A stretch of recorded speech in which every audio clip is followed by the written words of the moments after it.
history has to be prepared with the sense of timeline and understanding of sequential events, right? So you have to make your foundation very strong by understanding a basic timeline, right? We will be giving you example as to how to develop that timeline and understanding how to link your chronology with analysis.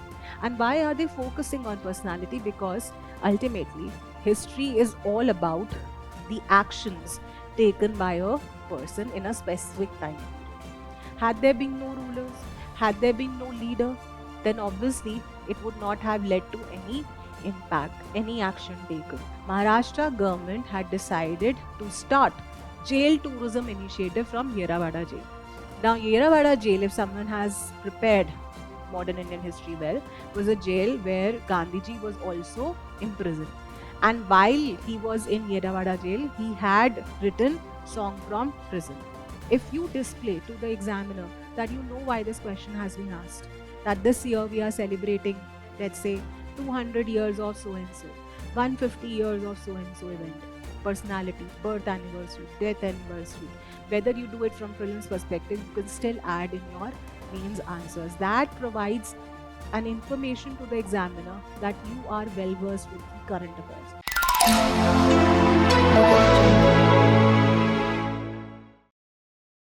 Hello everyone. So today we are going to understand how to prepare modern Indian history section from the prelims and mains examination perspective. We all have to understand that modern Indian history is not merely a subject in the UPSC scheme of things. It is rather a story of how India got its voice, courage, and identity.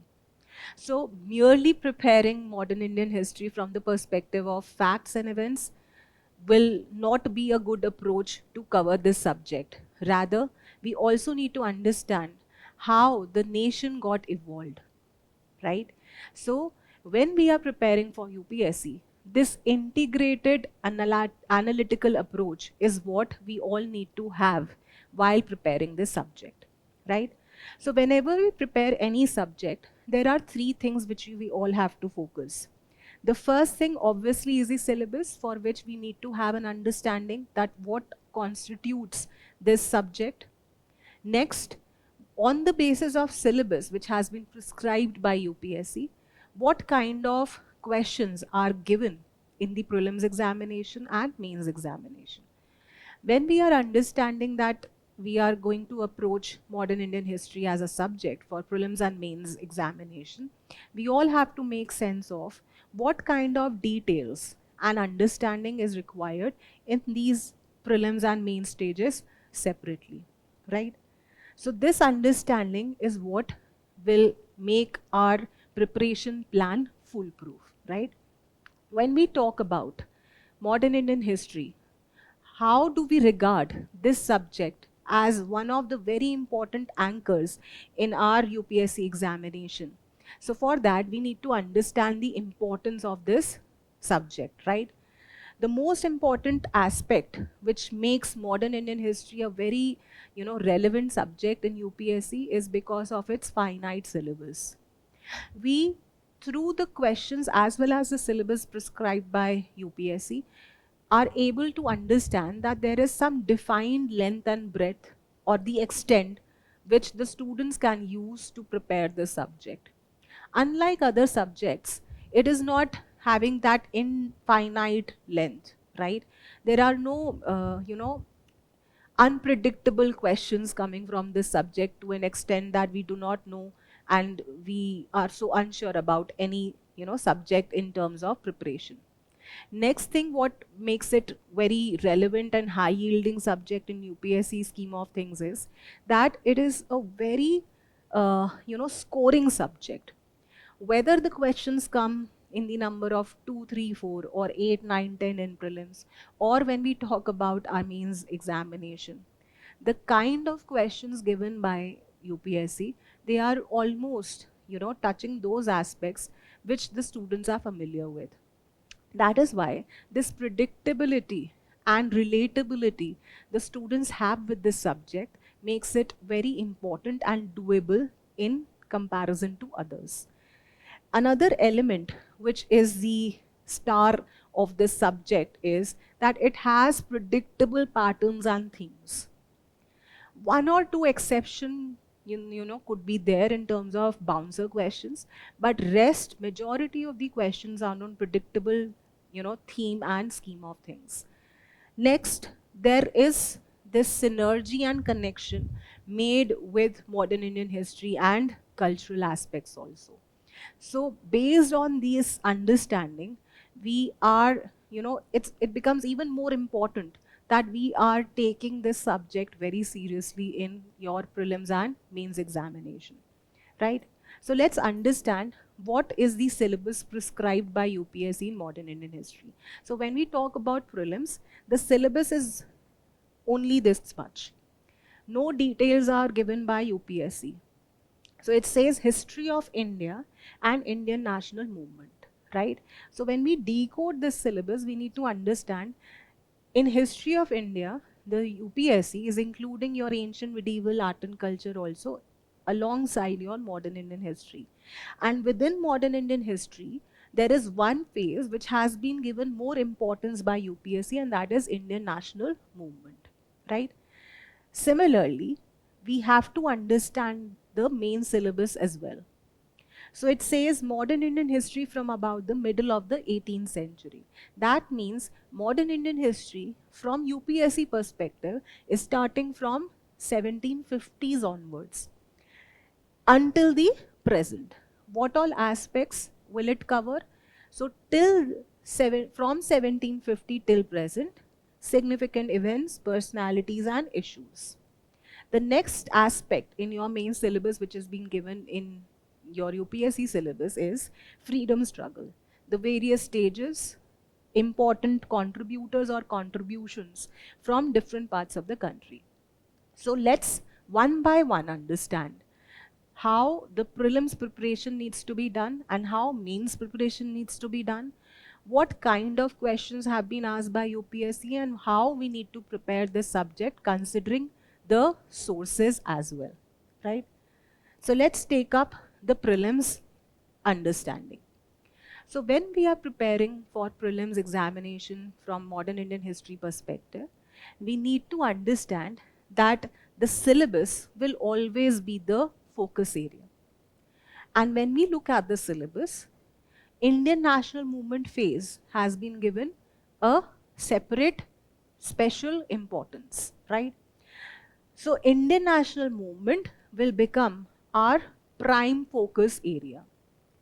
Whenever we are doing things deeply, we have to do in-depth study in this topic. Besides this, important events that have happened in the Indian national movement phase, the organizations, the contributions of different personalities is also will become our prime focus. So the key phases, events, contributions from the Indian national movement based on the syllabus is what we will do as the first step.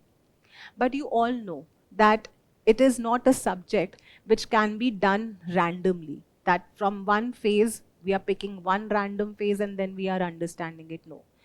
History has to be prepared with the sense of timeline and understanding of sequential events, right? So you have to make your foundation very strong by understanding a basic timeline, right? We will be giving you example as to how to develop that timeline and understanding how to link your chronology with analysis, right? Next step which you need to take into consideration is when you are preparing for prelims, what trends and analysis which we can draw from the UPSC previous year questions. So when we talk about prelims, in the last 10 years, there have been 65 questions, right? That means 6 to 7 questions every year. However, there can be some exceptional years where the number of questions would have gone beyond this average or less than this average. So for example, if you see the trend, so in 2016, we had 6 questions, 17 we had 7, 18 was the year where we saw maximum number of questions asked from modern Indian history section. 2024, minimum number of questions asked from modern Indian history section, and then again in 2025, this year, we saw rise in modern Indian history question. So if we assess this analysis, we have to understand that there is this minimum and maximum number which we all have to bear in our mind.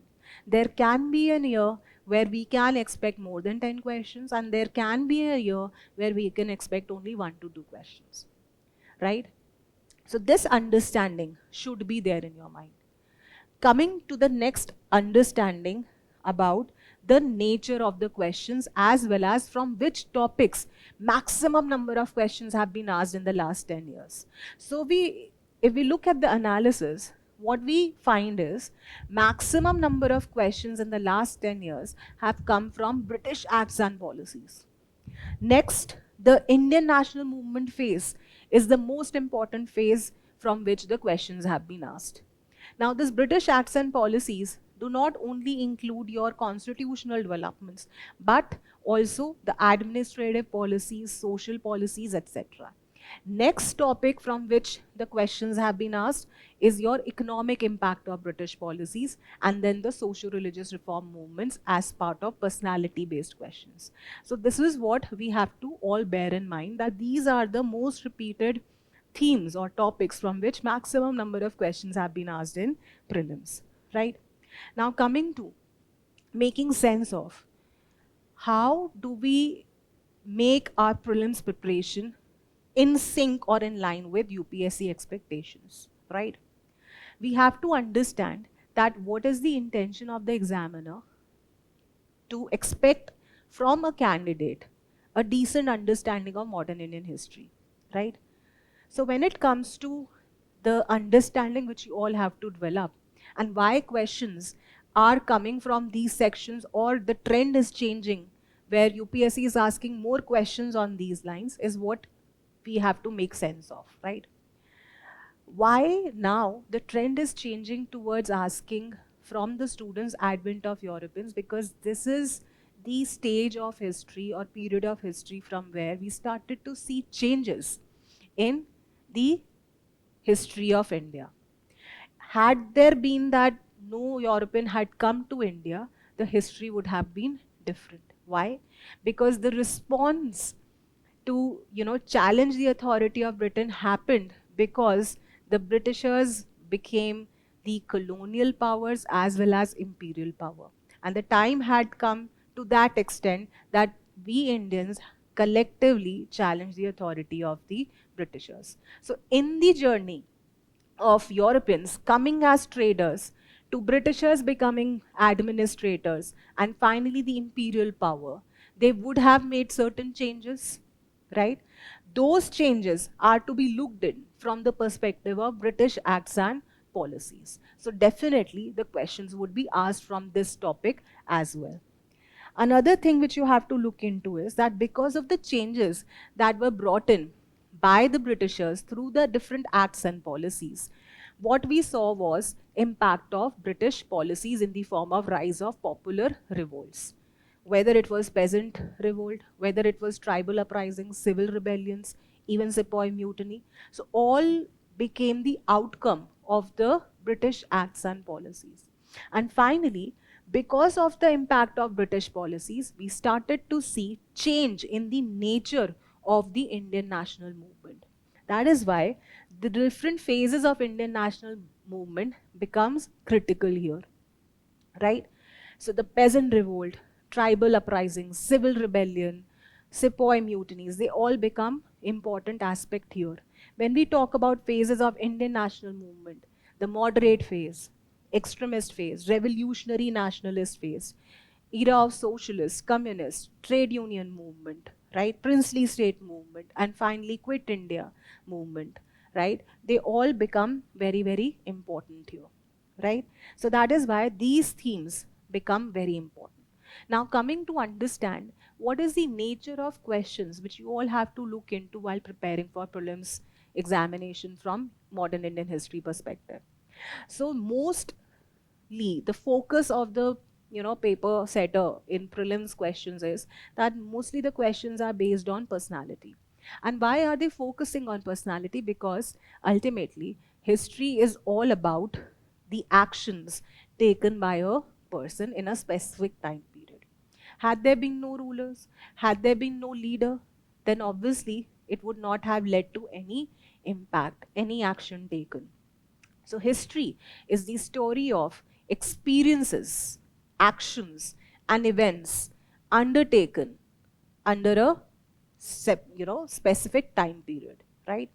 So personality based questions become very very important, whether from socio religious reforms, whether from Indian national movement phase, whether the governor general, whether the viceroy. So they are all questions which become or form part of personality based question. When we talk about important organizations, here the most important focus of the paper setter is on the organizations set up by the socio-religious reformers, right? Even the revivalist organizations, pre-Congress organization, Congress as an organization, right? So all these become very, very important. If there had been any organization set up for ending caste-based exploitation, that becomes important. So such organizations form a critical part here. When we talk about newspapers or press, why you have to prepare these topics also for prelims examination? Because you understand the idea or intention behind the people coming up with newspapers or journals.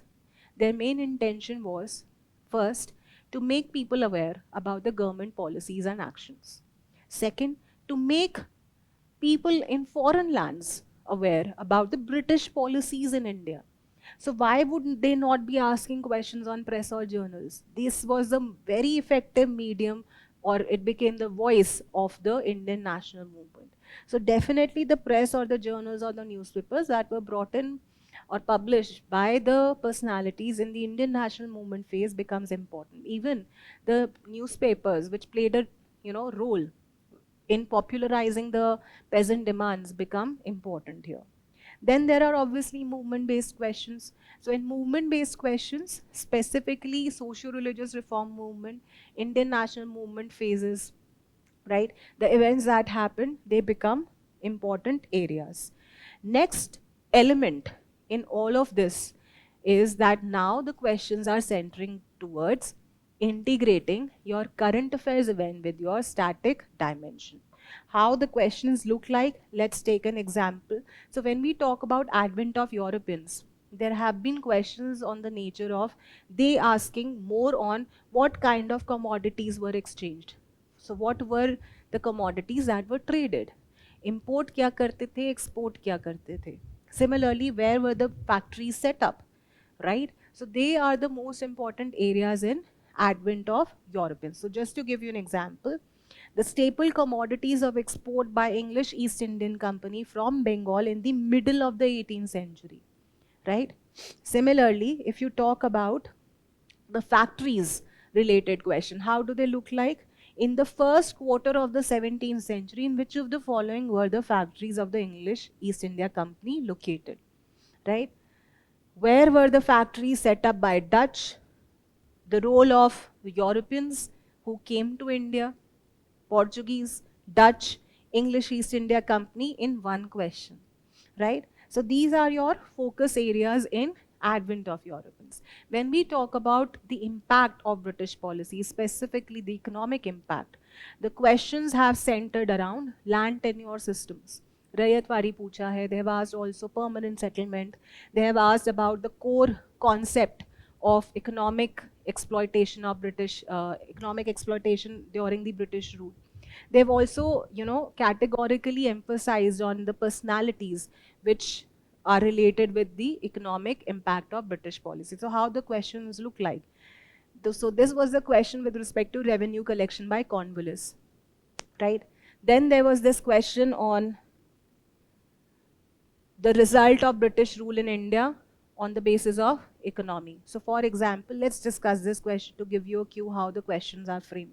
Economically, one of the results of the British rule in India in the 19th century was, so if someone is well versed with the impact of the Britishers in the economy, they would know that the question is dealing with what did it result into, right?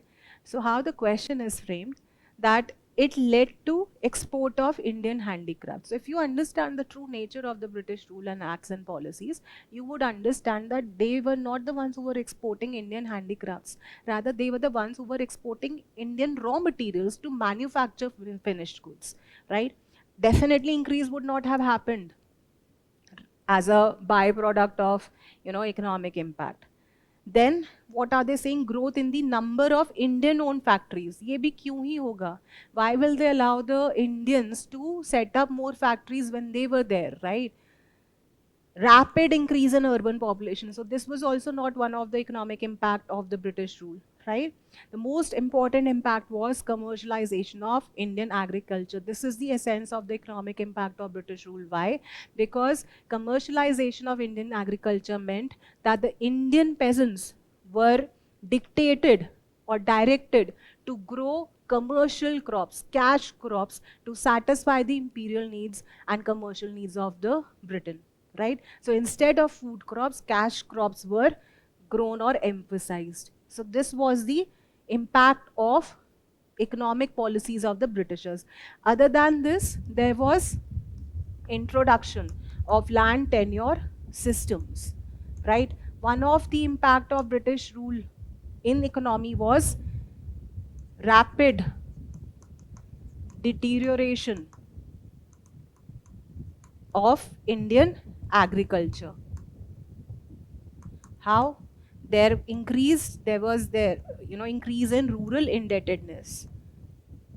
Money lenders increase हो गए थे. Absentee landlords were increased. Commercialization of Indian agriculture, right? So all of this is part of your economic impact of British rule. Now this topic is considered or prepared from the perspective of mains.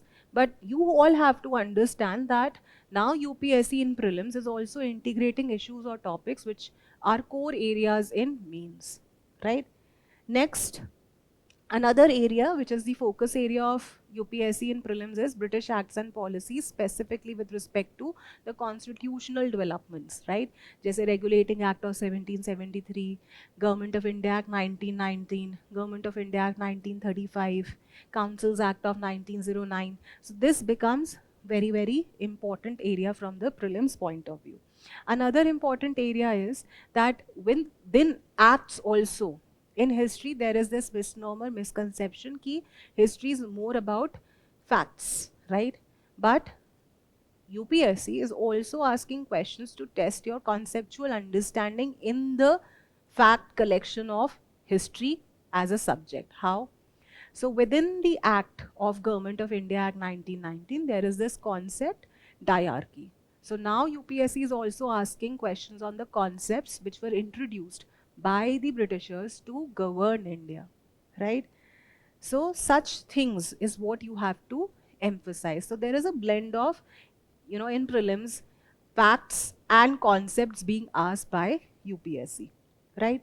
Next, administrative policies. There were certain policies that were laid down by the Britishers to govern India, right? So how did they expand India? So expansion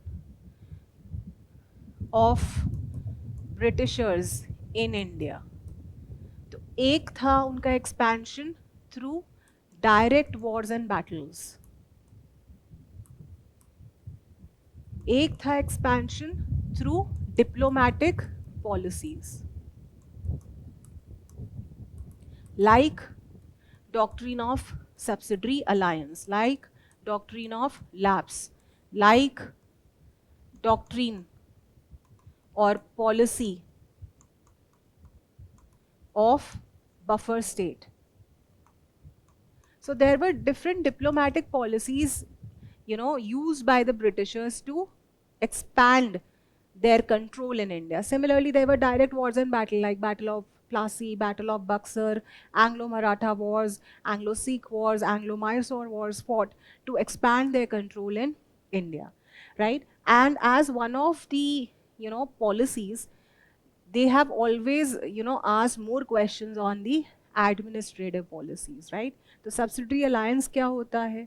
That is what they have asked. Why did they establish Fort William College at Calcutta.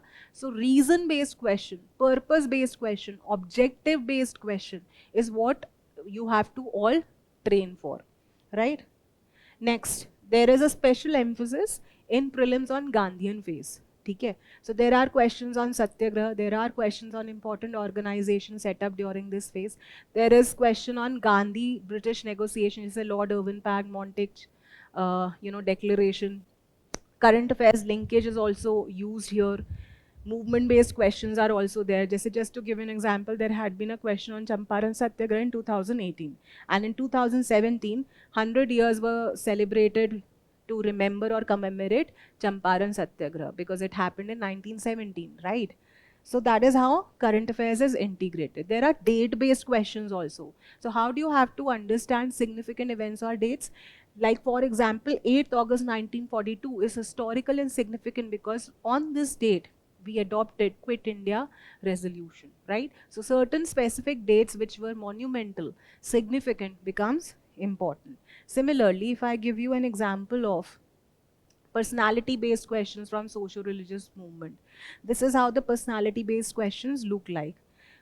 So Keshav Chandra Sen is associated with the establishment of which all organizations? How they set the trap? They set the trap by putting an option which is not related to Keshav Chandra Sen. So for example, Calcutta Unitarian Committee was set up by Raja Ram Mohan Roy and not Keshav Chandra Sen, right? So such interchanges were done. Similarly, what is the purpose of any organization?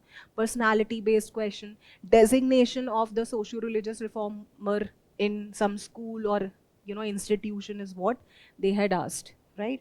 Similarly, if we see or understand how in prelims current affairs is integrated in modern Indian history, this is very, very interesting, right? So there was this question on Dishar Katha written by Sakharam Ganesh Dioskar. Why this question was asked? Because in 2019, 150th birth anniversary of Sakharam Ganesh Dioskar was celebrated. So the question came in 2020. That is why we all emphasize that one newspaper one has to follow, right? Similarly, there was this question in modern Indian history that who among the following is associated with Song from Prison, a translation of ancient Indian religious lyrics in English? Now, on the surface of the question, if you read the question, nowhere current affairs context is mentioned. This is how the modern Indian history or history section is tricky for the lot of students, because the question does not give you a message that this is a current affairs question or a question asked from current affairs event. Why this question was given? Because Maharashtra government had decided to start jail tourism initiative from Yerawada jail. Now Yerawada jail, if someone has prepared modern Indian history well, was a jail where Gandhiji was also imprisoned. And while he was in Yerawada jail, he had written Song from Prison. So that is how the current affairs is integrated by the paper setter in your static subject or question like this, right? So this is what you have to take cues while preparing modern Indian history from current affairs perspective. Another interesting linkage which we see from current affairs and modern Indian history perspective, that it's not only now restricted to modern Indian history. The news would not be from history, but they are now testing the fact by checking your knowledge on IR. And how? Now the question, there was this question in 2025 prelims that how many of the above or which of the fruits were introduced by the Portuguese in the 16th and 17th century. अब question से कहीं पता नहीं चल रहा है that this question is inspired from IR news or current affairs, right? This question came in 2025 and there was 50-year celebration of Indo-Portugal ties, India-Portugal ties. So there were talks held in Lisbon to launch a stamp to mark 50 years of India-Portugal ties. तो अब UPSC examiner क्या कर रहा है? That students would be studying India-Portugal relations from international relations perspective. But examiner would ask you question from history, because Portuguese had an impact in India as well. And why were we celebrating the ties? It cannot happen without history, right? So this is where again you all should become very critical. right?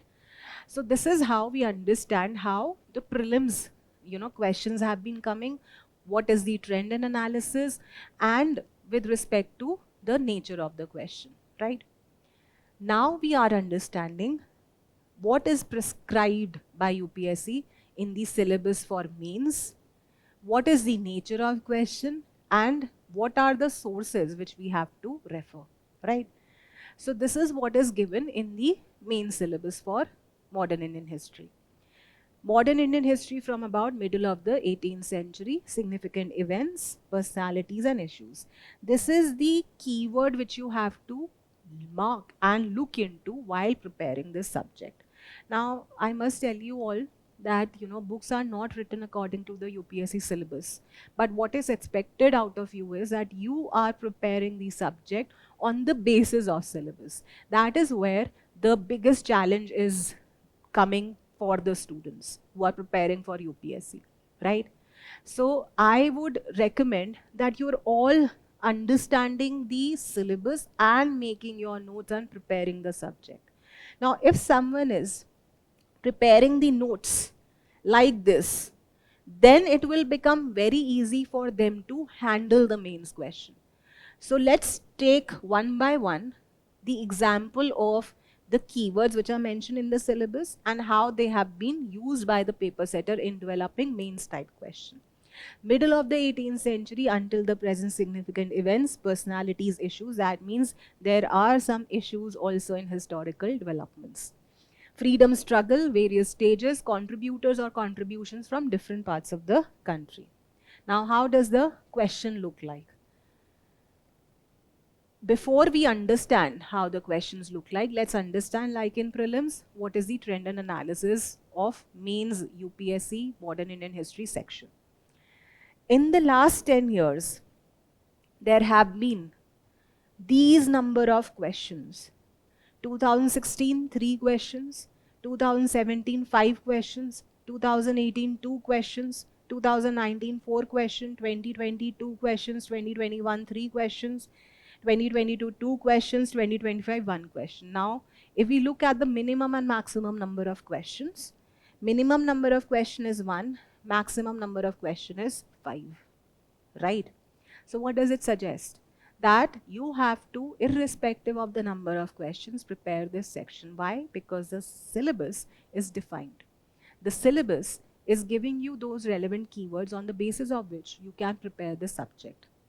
Unlike other subjects which are diverse, where the subject or the syllabus is not expressed clearly by UPSC, modern Indian history is being described or given in the syllabus very clearly, the components on which the students should prepare, right? So if we total it, 3 plus 5, 8, 10, 14, 16, 19, 21, 23, 25, 26 questions in the last 10 years. That means on an average 2 to 3 questions every year from this section, right? Now, how do the questions look like? As we have understood that there has to be this decoding done on the keywords used by the UPSC in the syllabus, how do the questions look like on significant events, right? So there had been a question on uprising of 1857, which is a significant event.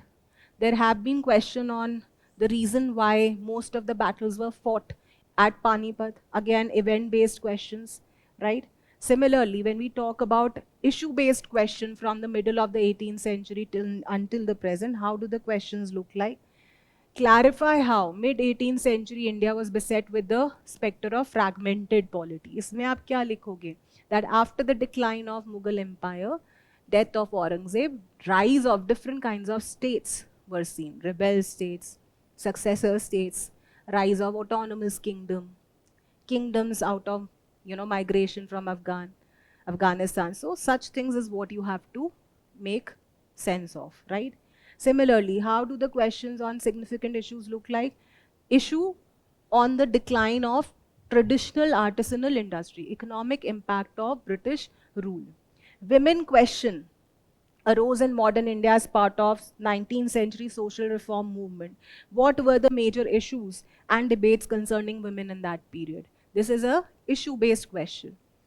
examine critically various facets of economic policies of British in India from mid-18th century till independence. Such wide range of time period is given to assess on the economic policies of the Britishers. So that means economic policy is a very, very important topic. Issues like women, which are always in news, are also significant topic in socio-religious reform movement, right? How do the significant personalities questions look like? There have been questions more, tilted towards asking on Mahatma Gandhi. So there have been question on comparison between Mahatma Gandhi and B.R. Ambedkar. There had also been a question on how would have been the nature of Indian national movement without Gandhiji. So this is about significance of Gandhian methods vis-a-vis other approaches and methods that could have been used to fight with the Britishers for independence. Again, there was this question on comparison of Subhash Chandra Bose and Mahatma Gandhi's ideology. There have also been questions on the governor general. तो आपको ये नहीं समझना है कि भाई सिर्फ Indian personalities is what they would ask. So there have been questions on the foreigners who played a role in the Indian freedom struggle and otherwise also, right? So there have been question on Lord Dalhousie. How is he regarded as the founder of modern India, right? How do the questions on freedom struggle stages contributions look like? There have been question on defying the barriers of age, gender, and religion. The Indian women became the torch bearer during the struggle for freedom in India. So that means contribution of women in Indian freedom struggle. Role of foreigners in the Indian freedom struggle, right? So this is what you have to understand. Similarly, how the contribution, what kind of contribution was done by different people in the Indian freedom struggle, role of moderates, right? So this is what you have to understand with respect to nature of questions and the keywords given in the syllabus. So there is a sync, there is this predictability that if you prepare your syllabus well, you are able to tackle the previous year questions or the questions asked by UPSC in real-time basis. Now, the most critical aspect is, after understanding the trend and analysis, nature of questions, both in prelims and mains, how are we predicting the most important themes in mains? As we have seen the trend and analysis, the colonial rise, that means the evolution of the Europeans from the company, specifically the Britishers, from being a company to establish crown rule. How was their journey? What all happened in that journey? What were the issues in that journey? What were the, ways and means which were adopted by the Britishers to become imperial power becomes important, right?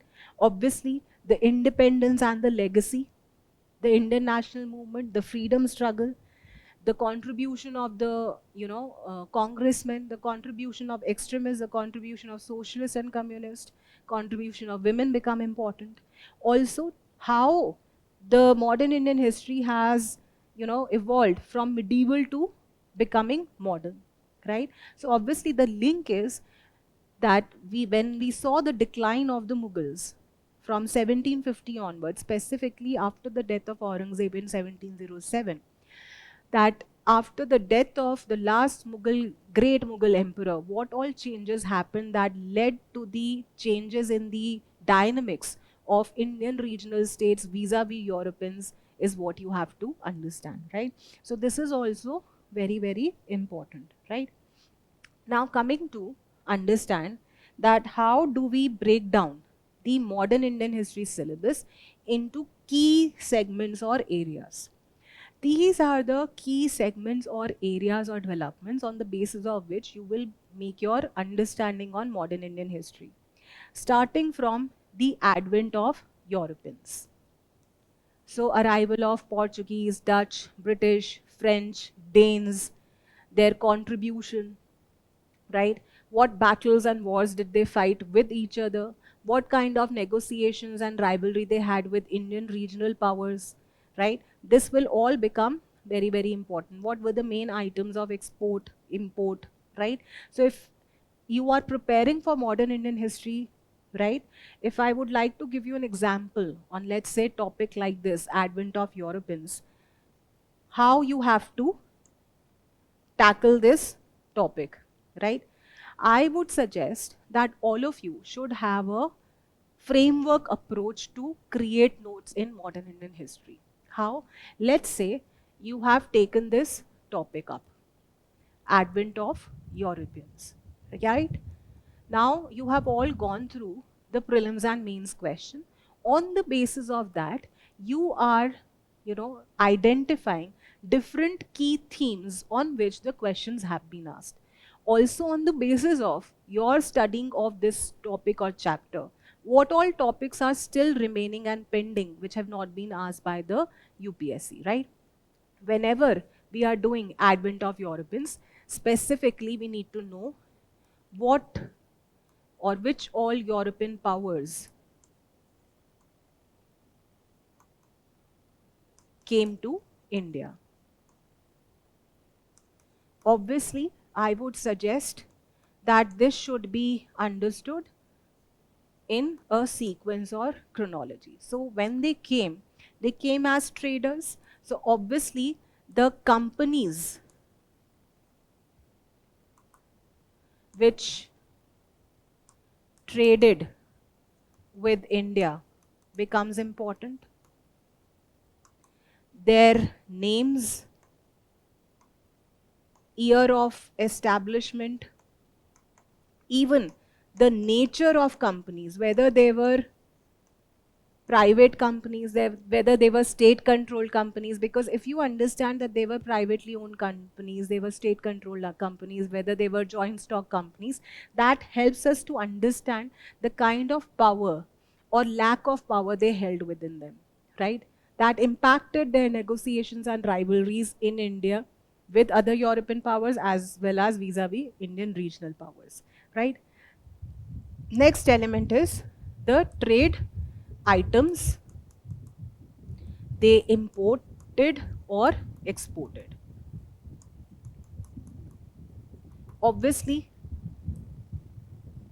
they have to be done from the perspective of factories they set up and on which coast, which region most, right? Next, what all rivalries they had with other European powers and Indian regional powers. यहाँ पर you will specifically highlight the battles and wars. जैसे Battle of Wandiwash is very important, Carnatic Wars is very important, right? So all such dimensions become part of it. The next element is your, basically the introduction which they did, specifically in terms of any significant introduction they did in India as part of, food items, as part of, what do we say, printing press, any development or anything which they introduced newly in India, which was not existing before. That becomes very, very important. So like this, you create a mind map. You create or do this thematic understanding of this subject, right? Similarly, when we talk about other dimensions on other areas which are very, very important from the perspective of syllabus is British rule, how was it established? Major battles, the territorial expansion, policies, socio-religious reforms, reformist movement, revivalist movement, revolt of 1857, right? Peasant revolt, tribal rebellions, nationalist movement, land revenue policies. So these are the most important core areas, whether you talk about prelims or you talk about mains, right? Now coming to the most critical question and knowledge which you all need to have to prepare this section is the sources. I would suggest that if you are well versed, if you have studied well, you are not required to study the subject from different sources. The minimum sources you keep, the maximum result you get, right? And specifically when the subject is of this nature, where the syllabus is almost defined, where the content is, structured, You need not go to different sources to prepare it. It's not dynamic in nature. What has happened has happened. What is history? No one can change if it is written in A book, B book, or C book, right? So, if you are beginning your preparation, you all should be relying first on previous year questions.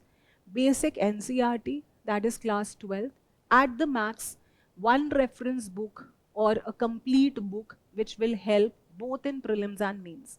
I'm not going to recommend you that for prelims there is a different book and for mains there is a different book. In Spectrum, the most important advantage you get is that there is a summary after every chapter. That summary is helpful to create a story, right?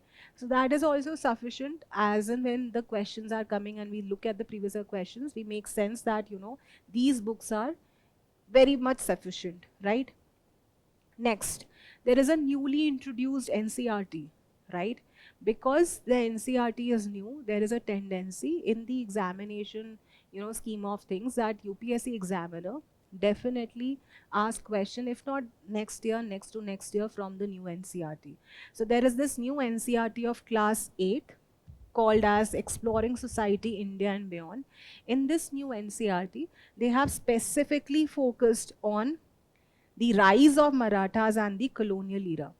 तो ये जो दो chapters हैं, chapter 3 and 4 from the new NCRT, you have to read it once, right? Because definitely you can expect a question. So just to give you an example, these chapters also highlight what is given in the chapter. So for example, if you're reading this chapter, Rise of Marathas, you will on the very first page get the information that what all is included in the chapter. Who were Marathas? How did they manage to become the largest pan-India power before the British took over? This is in itself a question which you can expect in mains. What were some features of their governance? So Marathas had certain administrative advantages, innovations done. That is why they could become one of the strongest regional power that could challenge the Mughal Empire, as well as gave challenge to the Britishers, right? What impact did the Maratha Empire leave in Indian history? They are all very important questions which are given in the book itself, right? Next, colonial era. What is colonialism? What drew European powers to India? What was India's economic and geopolitical standing before and during the colonial period? How did the British colonial domination of India impact the country? Similar way, read the content and you will understand these are the questions which you will be getting answers from, right? So they become very, very important chapters, not only from prelims, but also to develop an understanding about this subject, right? Now coming to how to approach mains specifically in terms of making notes and answer writing for the UPSC examination, right? So when you are, making notes or understanding the mains topic from modern Indian history section, you must be knowing that, when you are reading something, you are going to use that content in a written form, right? So if even if it is a 10 marker, 12.5 marker or a 15 marker, there has to be an introduction, there has to be a body and there has to be a conclusion. Introduction cannot go beyond 3 to 4 lines, body cannot go beyond 7 to 8 points and conclusion cannot go beyond again 2 to 3 lines. So if you have that element in your mind, there is this 7-5-3 technique, 7 key points in body content, 5 paragraphs in total, including your introduction, 3 body content, and 1 conclusion. There have to be some dimensions included in the mains answer writing type. So for example, social reasons, economic reasons, administrative reasons, military reasons. So those dimensions need to be understood and put in the answers. Economic dimension. So that multi-dimensional view, reasons that contributed to some event, some issue, becomes a critical aspect in mains answer writing. Another thing which you need to have in answer writing, specifically for mains, would be deep analysis and understanding. While reading for modern Indian history, you have to understand why did it happen? What led to that issue or event? So the answering of why has to be there in your answer writing, and without which you will not be able to fetch marks. So while preparing for main specifically, why the things happened, why the events or issues unfolded the way it had unfolded, becomes your critical aspect in mains answer writing. See, it is very easy for us to understand the critical analysis or do critical assessment in polity, environment, IR, right? But how is it different in history answer writing or for mains history? Because the things which have happened, we cannot change. We cannot give solutions, right? We can only assess and examine why it shaped into an event like that, right? So this reason-based strategy, examining why things happen, becomes even more important in history, right? The ideologies or the leaders which contributed the way the history has been shaped becomes another aspect in your mains answer writing. So what kind of ideologies played role in shaping the Indian national movement? You have to start from moderate to extremist to revolutionary nationalist to socialist, communist. What were the ideologies of the Britishers? They were colonial, they were imperial, right? Who all were the participants? There were women participants, there were students participants, there were, peasant participation. So all of this combined becomes your holistic, wholesome understanding for mains preparation, right? And obviously, without contemporary relevance, integrating current affairs, your any answer would be incomplete, right? If you display to the examiner that you know why this question has been asked, that this year we are celebrating, let's say, 200 years of so and so, 150 years of so and so event, personality, birth anniversary, death anniversary. Whether you do it from prelims perspective, you can still add in your mains answers. That provides an information to the examiner that you are well versed with the current affairs. You are well versed with the contribution that personality or event has played in the historical time period. So this is what you have to have while writing mains answer or preparing mains answers, right? So how are you going to sync your prelims and mains preparation in modern Indian history? Obviously, without saying so, you all should know that till the time we are not practicing how we have to write and how we have to attempt in the real-time examination beforehand, your efforts would go into waste. So regular mock practice, whether of answer writing for mains, whether for prelims, becomes the most crucial aspect in any competitive examination, right? So regular MCQ practice, regular mains practice, comprehensive test feedback is what you should strive for in your preparation. Next, you should adopt some active revision tools. Short notes बनाओ, summaries बनाओ, flow chart बनाओ, maps बनाओ, which will enhance your revision, right? Next, again, you have to integrate your current affairs in your UPSC preparation, whether it is history, whether it is any other subject. Just to give you an example, how to make notes in history or how to build an analysis of chronology or understanding of chronology with analysis. So for example, there is this important topic called constitutional developments during British Indian time period, right? From 1773 to 1947.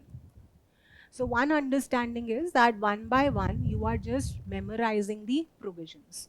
But no, if you do the sequential understanding, that first came the Regulating Act of 1773. Why is it called as Regulating Act? Because it regulated the activities of English East India Company for the first time. Why there was this need to come up with this act? Why the East India Company allowed the British Parliament to regulate its activities for the first time?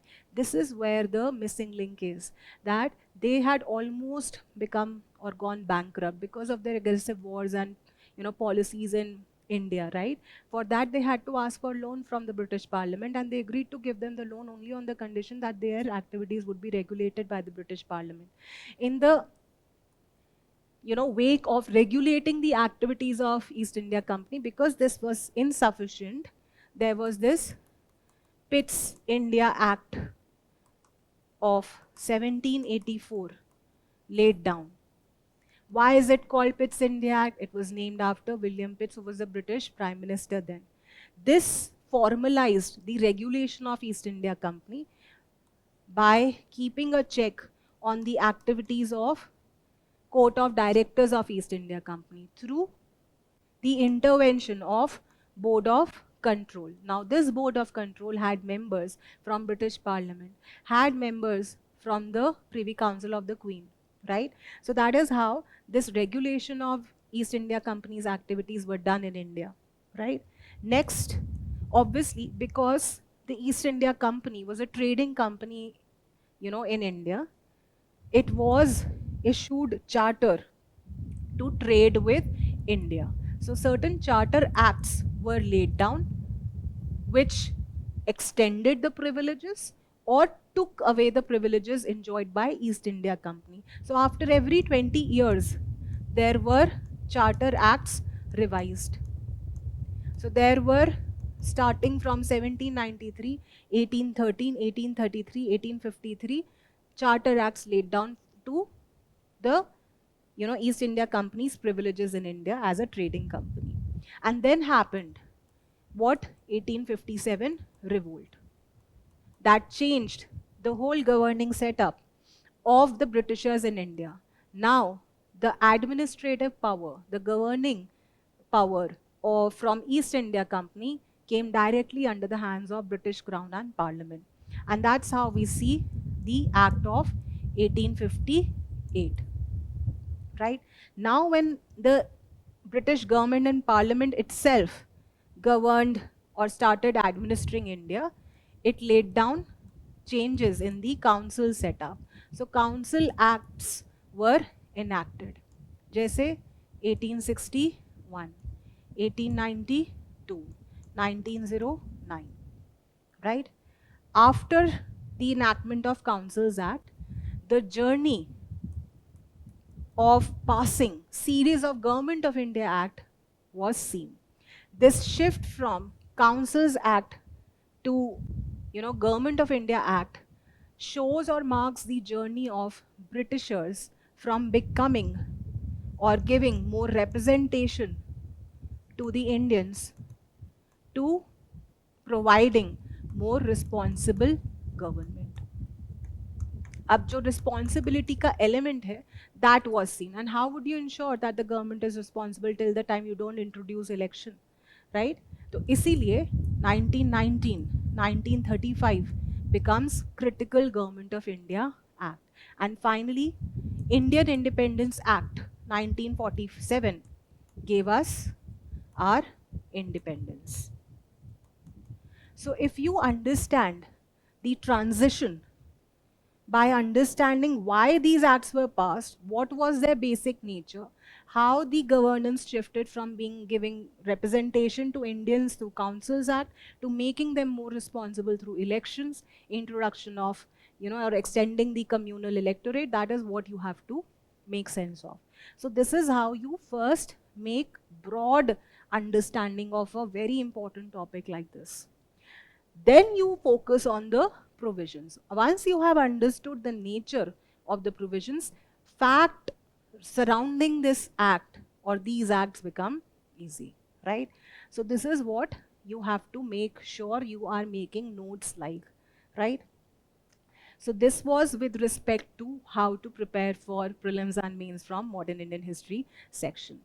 In the end, I would like to tell you all from the experience which I have gained that it's not only about, how fact memorization you can do in history. Till the time you are not understanding the whys of the subject, the nature of the subject, why things happened, you are not reasoning, you are not critically understanding the personalities, their views, their ideology, making sense of history would always be incomplete. So don't ever think that history is only about mere facts. It is rather more dealing with voices of the people, the experience they, had in shaping the history of India. So that is with respect to modern Indian history. All the best, guys.